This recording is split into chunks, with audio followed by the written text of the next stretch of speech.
কখনো আল্লাহর কাছে কিছু চাইলে দোয়াটা এইভাবে করবেন, আল্লাহ আমাকে একটা ঘর দাও, এটা বললেন না। বলবেন আল্লাহ আমাকে একটা শান্তির ঘর দাও। কারণ ঘর পাইলাম যদি শান্তি না থাকে, সে ডুপ্লেক্স বাড়ির দাম কি? কখনো সন্তান চাইবেন না, বলবেন আল্লাহ আমাকে একটা নেককার সন্তান দাও।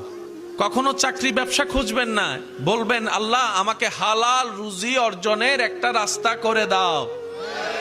কারণ আপনার যদি সন্তান সন্ত্রাস হয়ে বসে, বাপদাদা 14 গোষ্ঠীর ইজ্জত, এই সন্তান হওয়ার চাইতো। আমি কি বুঝাতে পারছি কথা? এবার দেখেন আল্লাহ এমন দয়াবান, যারা নামাজ পড়ে তাদেরকেও দেয়, যারা নামাজ পড়ে না তাদেরকেও দেয়।